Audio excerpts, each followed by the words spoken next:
That's a very good question. What does the co-lead game designer of Uncharted 3 do? We're primarily in charge of making sure that the game. How do you even describe it? It's so hard. I mean, I look at it as a game designer being the storyteller, the director, the crafter of the experience. A co-lead game designer at Naughty Dog is responsible for whatever we got to do right now. That can mean maybe coming up with a good idea. It very often means listening to good ideas from our teammates all around us, not just on the design team, but the artists and the animators, the programmers and the audio people, the visual effects guys that we work with, all are terrific game designers in their own ways. We wear a lot of hats. I mean, all the leads at Naughty Dog, we have a lot more responsibility, I think, than a lot of studios because we don't have in-house producers. We kind of are the managers and producers of the team. They're really the ones who handle the scheduling and making sure that all of the individual animations and foreground assets and physics assets and whatever else may be necessary for their levels get into the game at the right time and work awesome and have the design specs and everything of that sort. My main job is sort of corralling the designers into a sort of coherent vision for what the game is going to come out like, and how we translate what we call the active cinematic experience into a gameplay that the player is going to like and be interested in all the time.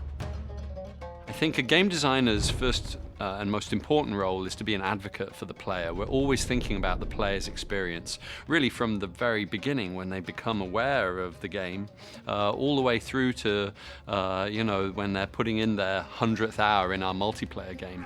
We're always thinking about how can we make their experience better, how can we draw them further into the fictional interactive world that we've created, and how can we entertain them and surprise them and delight them. We're unwilling to settle for anything other than what we consider to be the best possible experience that we can create. The whole idea of the active cinematic experience, the playable Hollywood blockbuster, only barely made it in. There was like one moment in Uncharted 1 that pretty much everyone picked out as like, that's the bit that we want to do in Uncharted 2. And so Uncharted 2 was, hey, that little moment, that 30 seconds of gameplay, how do we make a game that evokes that the entire time? Uncharted 2 was an amazing experience, putting that game together, creating all of that new technology, and doing the groundbreaking things that we did with it. There were so many things in Uncharted 2 that we did that had never been done before. In particular, in terms of having characters running around, interacting on an environment that could move. And so I guess in the process of making Uncharted 3, we really took that idea and ran with it. Don't. Stay down. We now felt like we had more freedom and time and energy to explore more of the artistic aspects of it.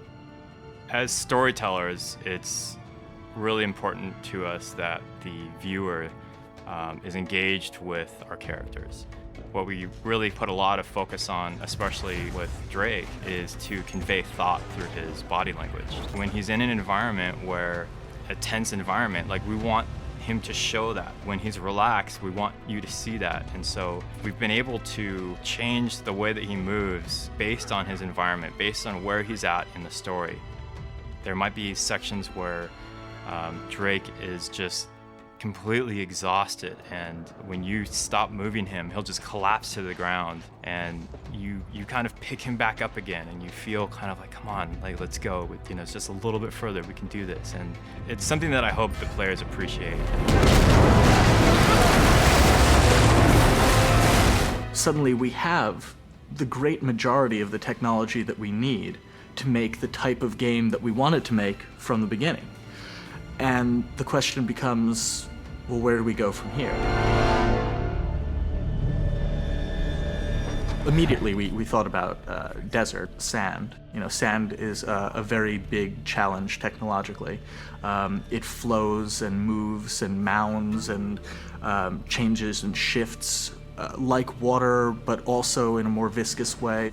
So there are all sorts of different gameplay ideas that came from that.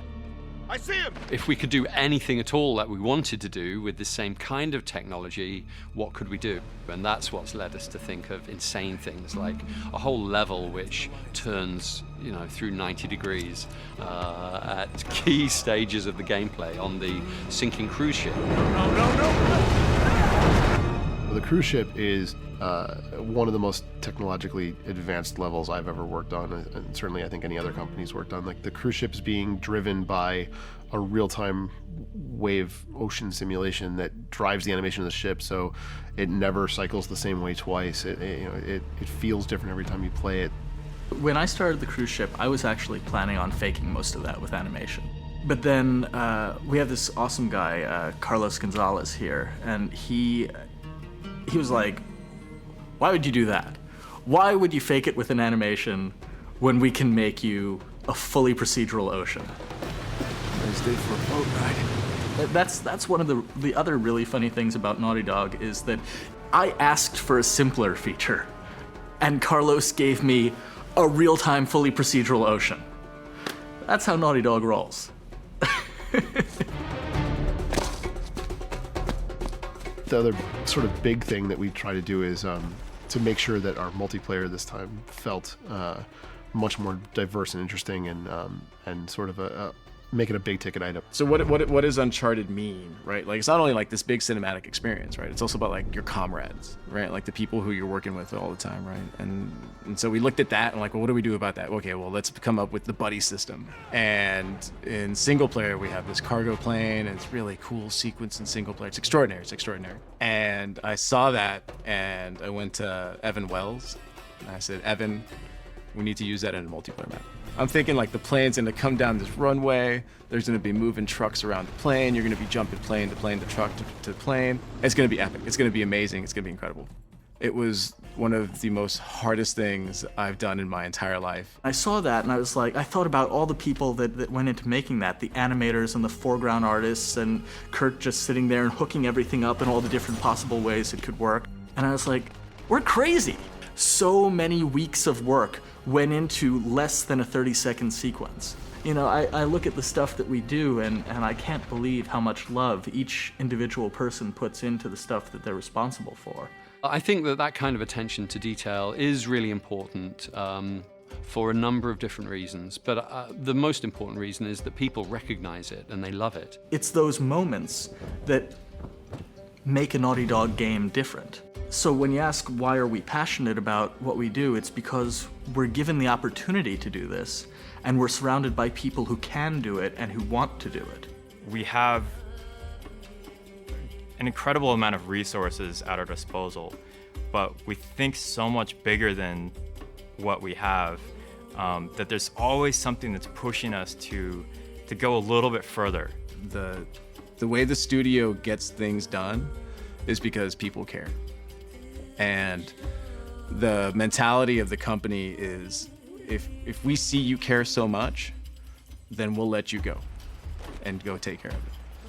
And I think that's really what makes the company come together.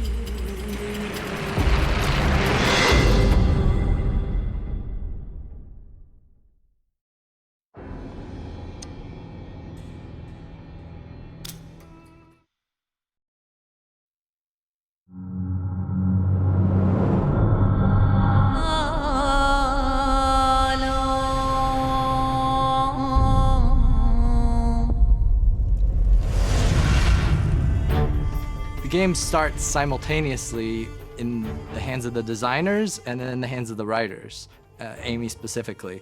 And so they're kind of in parallel. Amy's writing the story and the designers are designing levels. So sometimes a level is designed long before we have any clue what the story is.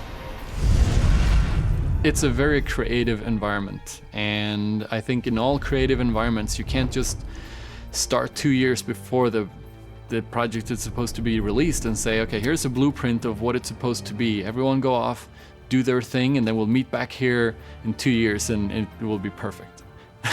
No. That's not how it works. One of the things that we wanted to do for this project was to improve the way that the artists could work with the engine.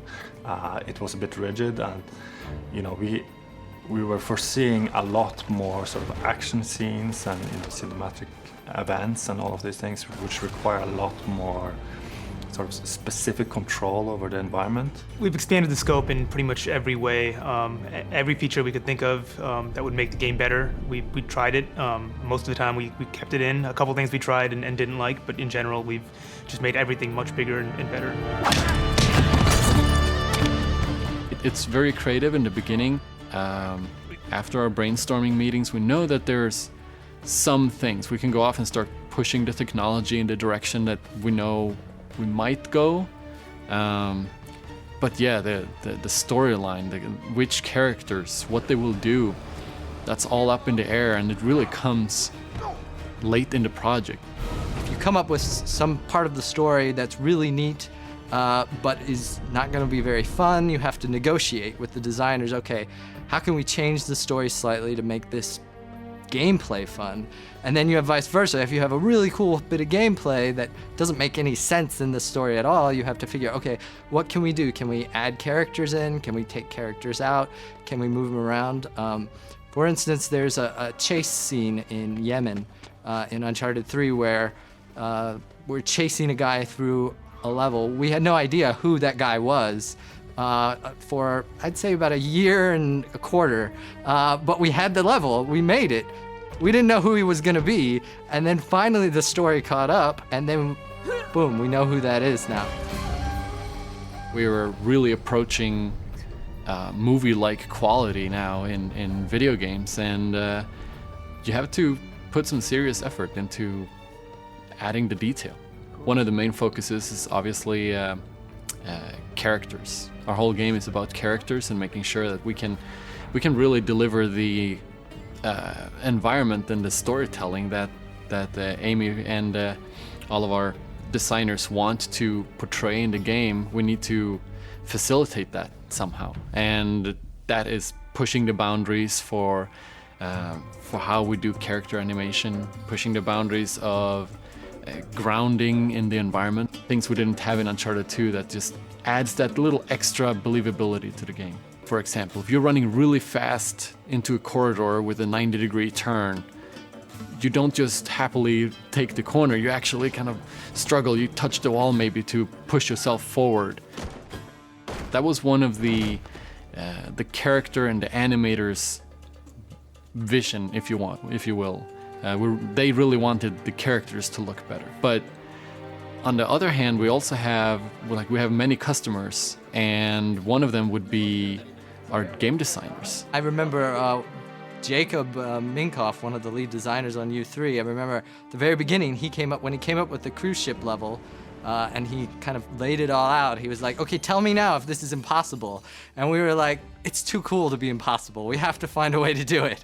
A ship seems like a great thing, it's something which makes it more interesting because it's actually moving. So when you climb on a boat, it's quite different from climbing on a solid structure. The biggest change for us in terms of graphics was that now you're talking about the whole group of things that is together, moving together. So essentially they're levels that are strung together, and the whole level is moving. It's not individual object, it's a level that is moving. And we didn't have that before, so we needed to implement that. We had technological challenges for almost every single level. The burning and collapsing building while you're in it. The cruise ship that is actually being driven by huge, enormous waves to rotate an environment 90 degrees and have the character and the objects and everything still work. And now you're walking on like the side of the environment instead of the floor. It's not something that's trivially accomplished. For instance, the water pouring down the hallways, we tried a bunch of different things. Our original plan was to do it using like some sort of real-time physics stuff, and then we tried offline physics, and then we went back to real-time, and then we finally came up with animating offline physics simulations and then bringing them into the game and then mixing them with different real-time physics at the same time, kind of a hybrid approach. And all of that stuff we kept failing over and over until we finally figured it out. It's how almost all of the stuff gets in the game. We fail about 100 times, and then we get one. We finally figure it out, and then it's it. There's a spark in everyone to create something, and give them enough things to play with. They'll create something awesome. We love our open floor plan, the ability for everybody to hear what's going on just by sitting down. Just if you're working normally, you will hear everything that's going on around you, which is awesome. It takes a little getting used to if you're easily distracted, but sometimes being easily distracted is good because you'll be able to influence something that needs your input that maybe they didn't know they needed your input. It is so fulfilling walking away and saying, you know what, that game we made, it wasn't just, which we hope, obviously, well received by our fans, but it was fun to make. Like we're engineers, we're game players, we write story, we write game design, but at the end of the day, we like playing games.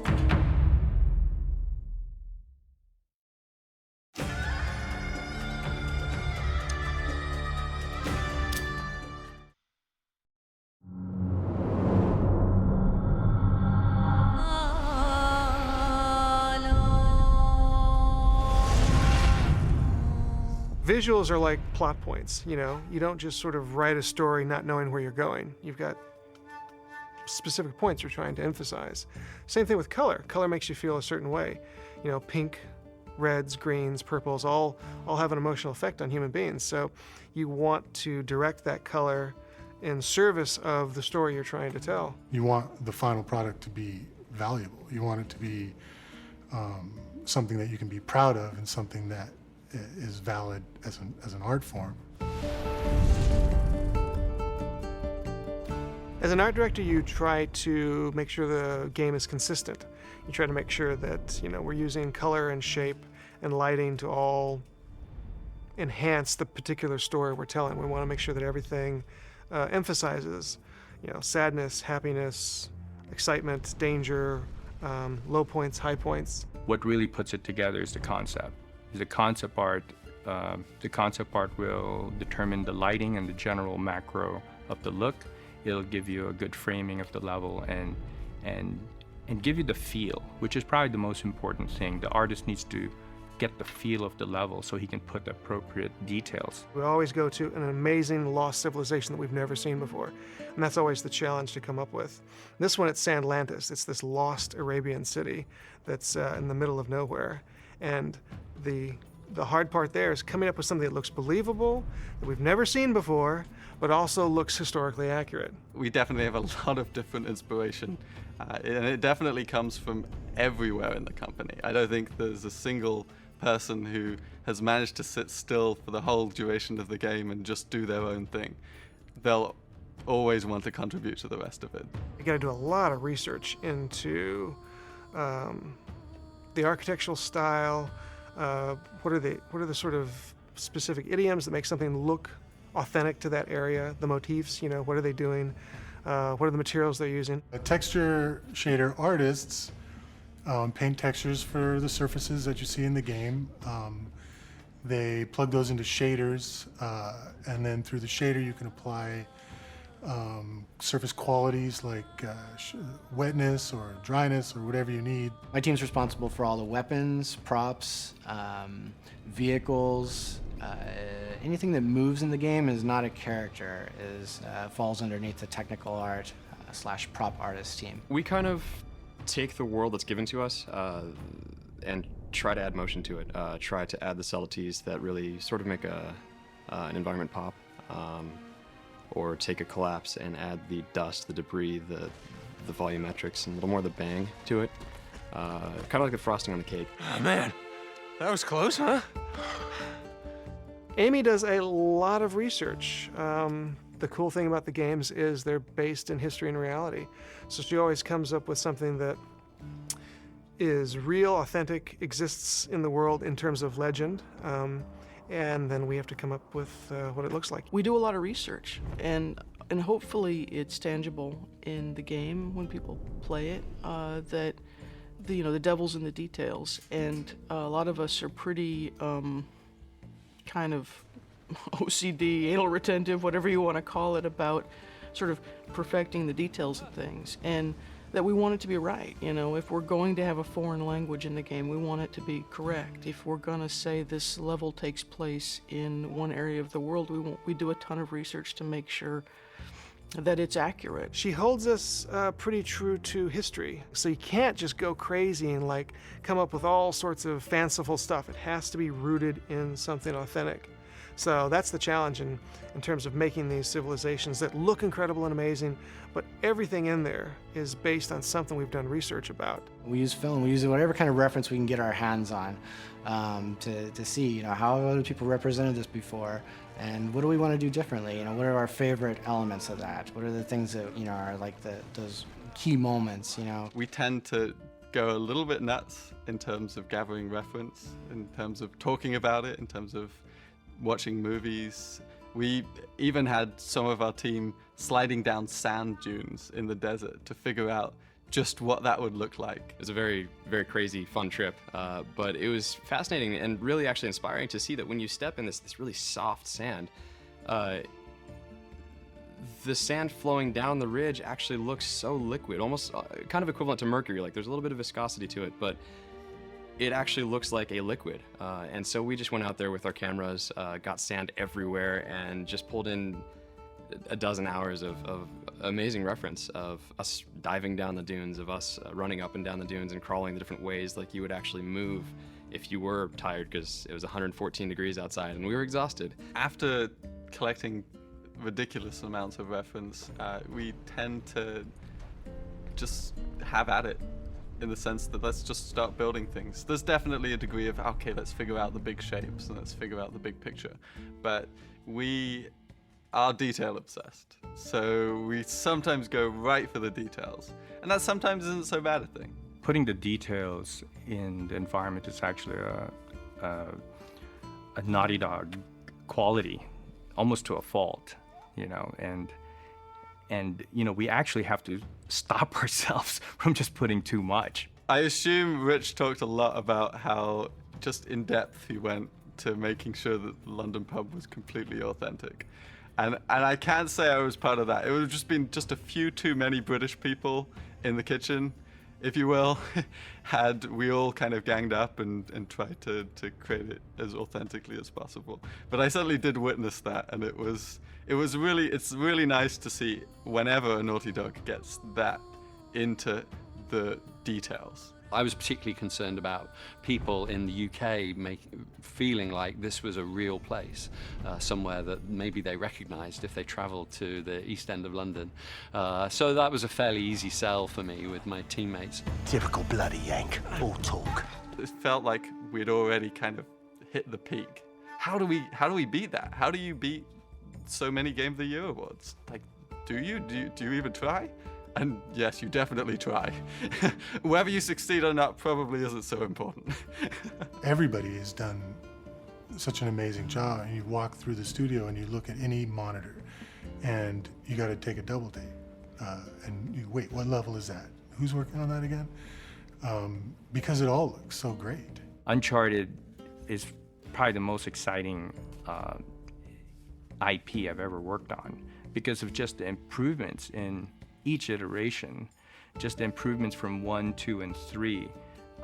The team continues to evolve and just get better. And whether that's just people that are just working really hard to create better content, or the new blood that we're bringing in every iteration that adds a new flavor to the DNA of the company and just puts it to the next level, is just amazing. I can't wait for the next following games that we're going to be working on. Are you my enemy, American? Drake.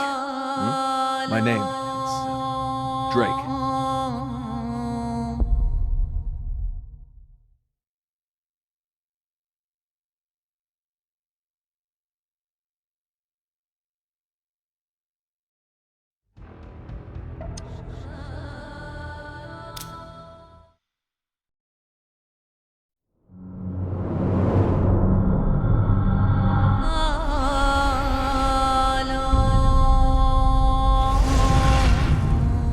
It's always challenging when you're working in this genre and you're trying to come up with a sequel, because so much of the territory is so well trodden, and we have to find that sweet spot between surprising our fans and also providing the familiar experience that they want. If you recall, the last time we went halfway around the world searching for a lost city, things got more than a little dicey. Yeah, but this time we have the upper hand. Uncharted 3 has some big shoes to fill. Uncharted 2, we were very lucky. We got like tons of awards for that game.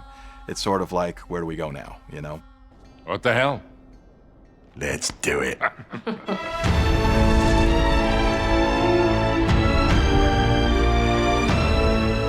I think what would surprise people is that when we set out to figure out what we're going to do with each new game, a lot of it is driven by practical concerns rather than just sort of purely creative ones.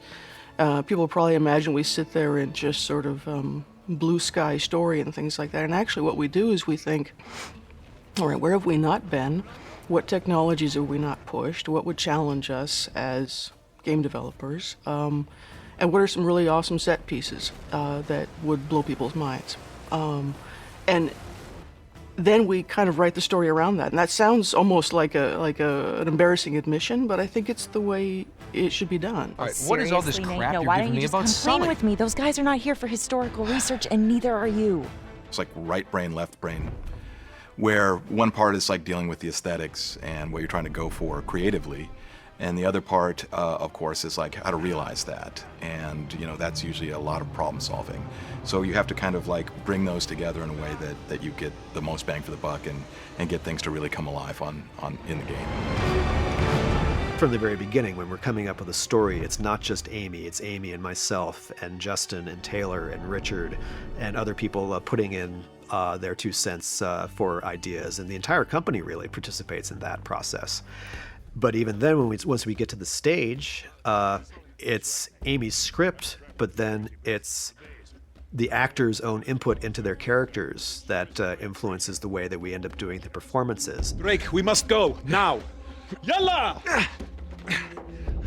Never a dull moment, huh, Sully? Why change now? Yeah! We want contributions from everybody. We carry that same philosophy onto the stage with the actors. We don't just go into the voice studio and stand an actor in front of a copy stand and a microphone and say, well, here's your lines, just read them. We shoot the story as if it were film or television or theater. And of course, that means the actors get to sort of settle into their characters as well. They genuinely enjoy working together. And, you know, again, some of the best moments are completely improvised by them. And I will always give them credit for that. And some of the most sort of touching moments are because these aren't people that just met, you know? They've known each other for 5 years and they actually have this relationship. You have these actors who have played these characters now for the 3rd game in a row, and they know these characters. They've helped build these characters really from scratch. It's really interesting to see them get to really kind of spread your wings isn't the right way to put it. These actors are getting a chance to sort of explore the corners of who these actors are, of who these characters are. You can skip the mind games. You don't know me. You know, if we come up with some ideas on the spot, you know, we'll try them out, and if they end up working, then we'll use them. I mean, probably one of the best examples of that is even from the first game when Nolan and Emily had a scene where Elena's character had just caught up with Nathan Drake's character and she was pissed off, and we ran the scene a few times, and Emily just said, hey, you know, I feel like I should hit him here. And, you know, it wasn't in the script, but we thought, yeah, okay, that might actually be funny. So, you know, we get in the scene and she does this like, hug it. And, you know, of course it worked great, and that ended up making it into the final cinematic in Uncharted 1. And that kind of stuff happens all the time. If you just watch their faces when they're saying a line, there's the essence of it right there. Now, we don't just kind of mimic it, but that is our reference. That is where, you know, that's what we kind of, that's our launching off point. And then we take that and we enable our animators to interpret that in the way that's gonna serve us best. He's not here. We do not do and never have done any facial animation capture. There's a number of reasons for that. We actually looked into a couple of possibilities when we were first working on Uncharted 1, but ultimately it ends up giving us more limitations than it does flexibility. We have some phenomenal animators back in the office that can really craft the performances to be exactly what we want them to be. And when you're working with facial capture, you know, you're just kind of stuck with what you got, and you gotta spend all this time cleaning it up to get to where you want it to be. So why not just do what you want from the get-go? God, what a dick, right? Come on, we gotta find a way out of here fast. We're completing the performance that was started on the stage. You know, we have amazing actors who give us these incredible little vignettes of, you know, scenes that are very personal, and I love the energy that they have with each other, and we need to make sure that what they started is completed. Nate, just who are we dealing with here? Working on the third outing in a series, you have to think about, you know, how are you changing things up? And you want to do it in ways that are meaningful, but sometimes you arrive at them in ways that are sort of simple and obvious. And one of the things that immediately occurred to us is it would be more interesting to see a female antagonist this time. Same cocky little shit. So fearless. I wonder what you're really afraid of. And it would be more interesting to have a antagonist who was more cerebral and therefore challenged Drake in different ways. You get off on all this, don't you? Cheating death. It's a very different character to try to write. It's actually a much harder character to try to write, and it was a much harder character to cast. And thank God we found Rosalind Ayers, because she brought something really unusual, I think, to the character. I'm sorry, Nathan. It seems you've been removed from the equation. It's been a lot of fun to have a female villain, and she's kind of wicked. Catherine! She gets into your head, and she wants to know what makes you tick, and she wants to know what you're afraid of, and she'll find out. But she's also, like, sweet, and it's very unnerving in a good way. That's I think what makes her a good villain is that she's prim and proper and wicked. Yes, it is regrettable, but Not regrettable. Sloppy. One of the things you want to do is delve more into Drake and his background and his personality, his relationship with Sullivan, how that came to be. But also, it says something about his past, says something about how he is in the present, just like it does for all of us, right? I just want to make sure we're doing this for the right reasons. You got your pride all tangled up in this thing. It's making you reckless. I taught you better than that. I've always perceived Drake as someone who has some issues about loss and abandonment, and, you know, therefore keeps people at arm's distance. And when things get too real, he's real good at being the hero, but when things get too real, he might make himself scarce. We don't know people like that in real life, do we? No. We've been trying to reach you for over 24 hours. oh, right, I need to top up my minutes. You're using a prepaid phone? Mate, those contracts are a complete rip-off. What? Mine's broken. I've been working with Amy and Taylor on the Uncharted games since the very beginning, right? And the three of us have this rapport and communication that enable us to really collaborate and work together and get the best possible results from each other. Come on, admit it. You love all this as much as I do. Naughty Dog is, I think, very unusual in the fact that we've actually grown to be a pretty large developer, but we've retained that sort of garage shop mentality and really collaborative spirit and a very, very flat hierarchy. There's not a lot of management or order or organization. You know, it's mostly just sort of seat of the pants chaos, to be honest. Well. It's cute. What? Because it's a well. Shall we? We don't have like a typical structure where we have a producer that kind of goes around and coordinates all the various aspects of the game. And ultimately, what you see in the end result is the cinematics is really the product of dozens of different people's ideas and vision. It's not just one person saying it's my way or the highway. Everything goes in. It's hard, I think, as a writer to say, all right, everybody just trust me and come along on this journey with me, while you yourself are terrified that, you're hoping that all of these ideas coalesce. You are a crafty little beggar, aren't you? I know how to take care of myself. On the other hand, part of, I think, the experience and the act of faith in yourself is, well, I've been doing this for 22 years, and I've always pulled it off, that you as a creator and a writer, as well as trusting in the people around you, that the right answers will be there when you need them. It's going to be really gratifying when this thing that seemed like it was going to be impossible to do actually happens, and we just sort of rain that down on the fans, and that's going to be sort of an amazing, amazing moment, I think. I'm looking forward to that. Perfect. Here we go.